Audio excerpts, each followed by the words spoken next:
in a way, picked on. He made a mistake. But if you actually listen to what this chief of the charity is saying, she's just trying to run it as it should be run, and he's running it. Oh, honey, you're not gonna believe this. What was supposed to be just another polished, photogenic charity event for Meghan Markle turned into an absolute PR bloodbath. Picture this: Meghan, all poised and polished, smiling like she's on a royal runway, talking about impact, change, and compassion. Sounds sweet, right? But baby, behind those cameras, a full-on disaster. Staff were panicking, Harry was humiliated, and the charity involved? They couldn't distance themselves fast enough. They practically sprinted. This wasn't just a little PR oopsie. This was a full-blown scandal, and insiders are saying it peeled the mask right off Meghan's carefully curated altruistic queen image. Claim to care so much about humanitarian work and then admit that they only work once. So here's how the chaos started. Meghan showed up at a youth charity event in LA, right? It was supposed to be a wholesome little visit. Shake some hands, talk to kids, and remind the world she's still the people's duchess. But what did her team roll in with? Not books, not food, not even supplies. Nope. They brought lighting rigs, glam squads, branded water bottles, and, I kid you not, directions on how kids should pose in photos. Like it was a Vogue shoot, not a charity event. One staffer whispered they cared more about camera angles than the kids. That's when the alarm bells started. Volunteers said Meghan barely spoke to any children unless a photographer was in arm's reach. And when she did, she was reading off a script her assistant held up behind the camera. One parent said the whole thing felt like a staged episode of The Meghan Show. But oh, it gets worse. Suggesting that Dr. Sophie is actually just jealous of Meghan Markle, where all of this stems from.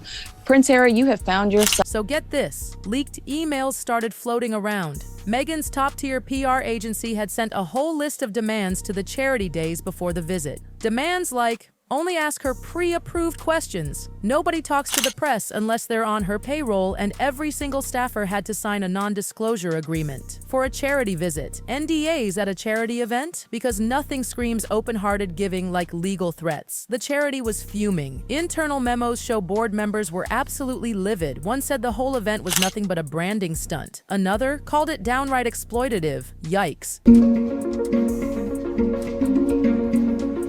But wait for this bombshell. Meghan's donation, which was hyped as generous, wasn't even money. Her team wanted it labeled an in-kind branding collaboration. Translation, no funds, just some Instagram posts and the honor of being linked to Meghan Markle. Oh please, the charity was done. They yanked her photos off their socials, made a vague statement about reassessing celebrity partnerships, and peaced out. Meghan's team tried to clean up the mess with a glowing press release, but the damage already done. And then came the leaks. Well, let me put it to you this way. I'm going to give you a really good example. The only reason I'm here, Trevor, is because at some point on Tuesday, One staffer, clearly fed up with the phoniness, spilled all the tea to UK tabloids and gossip blogs. Their message? Brutal. Meghan came here to get content, not to help. She brought camera crews and fake smiles. Didn't even ask about the kids. Didn't remember names. That's not me being shady, that's a direct quote. And Prince Harry? Completely blindsided. He thought this visit was a genuine way to support struggling youth programs. He was reportedly crushed when the backlash hit. Like, visibly shaken. This meant something to him. He wanted to do real work, not play PR puppet. Insiders say things between Harry and Meghan got tense, fast. He demanded answers about the true nature of the visit. Meghan? She supposedly brushed it all off as just jealous media. But Harry wasn't buying it, especially after royal biographer Tom Bower chimed in. That Harry is behind all of this and why I know the royal family cannot trust him. And let me tell you, Bower didn't hold back. He called it exactly what it looked like, a self-promotional stunt disguised as charity.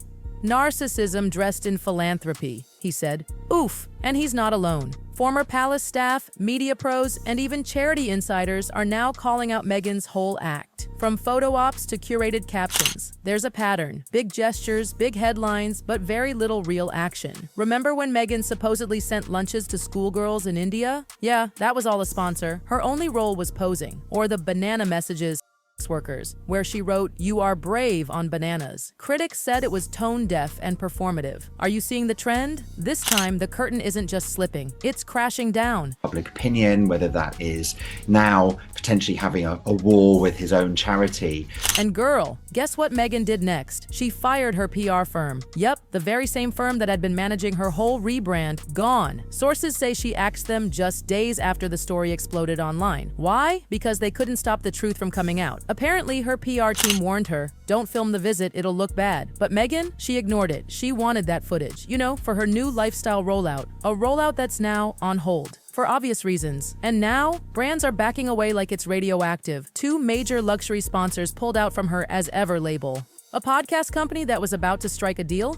Crickets. Meghan's empire of hashtags and soft focus filters is collapsing. Fast. And Harry? Oh, poor Harry. He's stuck in the middle. Again. Sources from the palace are saying the royal family is embarrassed. One aide even spilled that Queen Elizabeth was cautious from the start. She didn't want Meghan heading big projects too soon because, quote, the headlines wouldn't match the substance. And honey, she was right. The media that once adored Meghan, they're jumping ship. One second, she was a modern icon of empathy. Now, the cracks are showing, and behind them, nothing but spin. Hollywood execs are whispering she's not what they thought. One big-time producer even said, we backed a fairy tale, not a fraud. Ouch. Influencer circles are turning cold too. She comes with baggage, one producer reportedly warned. And it's not just the entertainment world. Philanthropic organizations, the ones who once lined up for a Meghan collab, are now backing off. One UK education charity even pulled her keynote offer. They said it doesn't feel authentic anymore. Yikes. And let's talk social media. Reddit threads that used to praise her, now full of criticism. TikTok is flooded with edits and side-by-side receipts, comparing what she promised versus what she actually delivered. The hashtag #Meghan exposed ?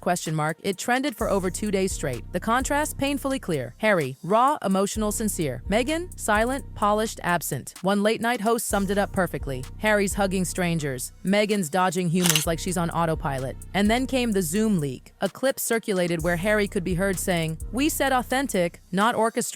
She's lost the thread. The room? Silent. That wasn't a PR gaffe. That was a man realizing everything they built might be a lie. Insiders say Meghan's camp is now split in 2. Half are begging her to speak out, apologize, show a real side, maybe even cry on camera. The other half, doubling down. No emotion, no admission, no risk. But the longer she stays silent, the louder the backlash gets. Because in PR, silence is a statement. And Meghan's silence, it's screaming. Charity partners are ghosting. Nonprofits are pulling out. Even British tabloids, the same ones she sued, are now writing editorials titled, When Kindness is a Performance.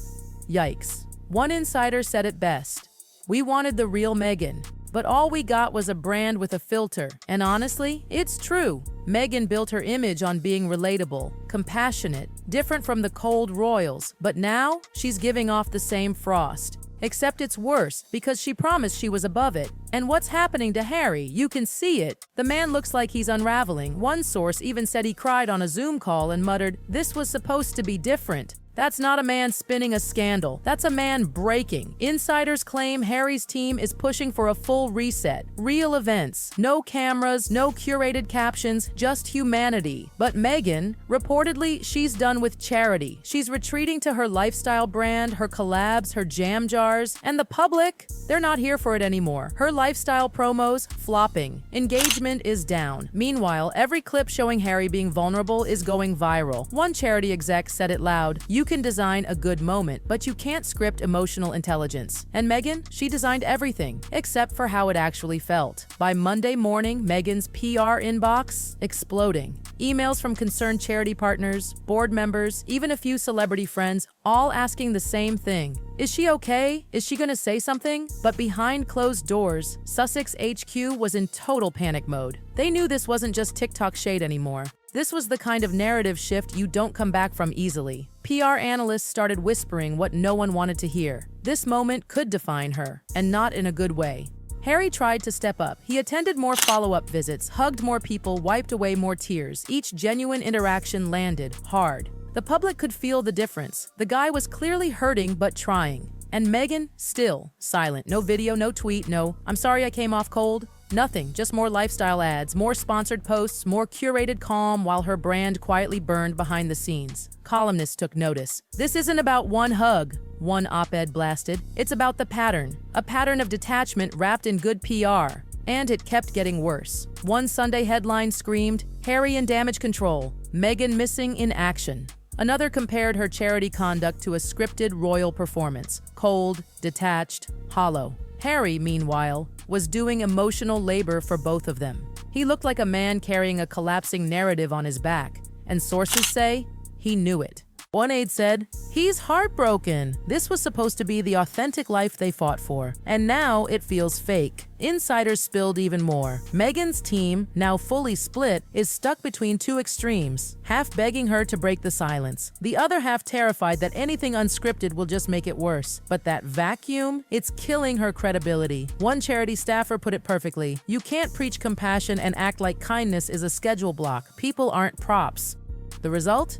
Chaos. Donors are pausing contributions. Scheduled events are being reviewed and some canceled. Sponsors are nervous. Brand deals are drying up, and worst of all, the fans who used to defend Meghan online, even they're going quiet. And here's the painful irony: Meghan could fix this. A 90-second raw video, a simple post. Something like, "I didn't mean to come off cold. That moment didn't reflect my heart. I'm learning." It would change the entire narrative. But she won't. Not yet, at least. Her team, scared from previous stumbles, like the tap water moment that blew up her wine launch, is telling her to stay polished, stay perfect. But the audience? They don't want perfect. They want real. And that's what Harry is giving them. Raw, flawed, emotional reality. That's why people are rallying behind him and quietly pulling away from her. Meanwhile, back in the palace, royal aides are watching this mess with a strange mix of frustration and relief. One insider confessed, "We tried to warn them."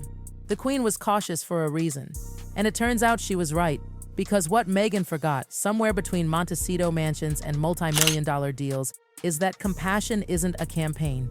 It's felt, it's seen, it's lived. And Harry? He's left trying to hold together a crumbling brand built on authenticity, with a partner who's now being called the face of inauthenticity. One Netflix executive whispered that the whole saga has left them deeply concerned. Spotify? Already gone. And several charities are now reviewing their ties to the Sussex brand. Translation? They're preparing to bail. The tragedy in all this? Meghan used to be relatable. She was that girl who called out sexist ads as a kid, who praised her working-class dad, who wanted to shake the system. Now, she's being seen as someone who controls every word, every gesture, every smile, until nothing feels human anymore. And Harry? He looks like a man waking up to it, slowly, sadly. One insider said it best. He wanted to change the world. She wanted to direct the movie about it. And now the movie is bombing. And the script has completely fallen apart. Final whispers from inside Sussex HQ. Harry's asking the hard questions. He's questioning everything: the image, the mission, even the marriage. Because what's left when the truth catches up? What started as a charity visit is now being called the final straw. Not just for the brand, but maybe for Harry and Meghan as a couple. And here's the hard truth. When compassion turns into performance, people stop believing, no matter how glossy the filter. Or how glossy the filter.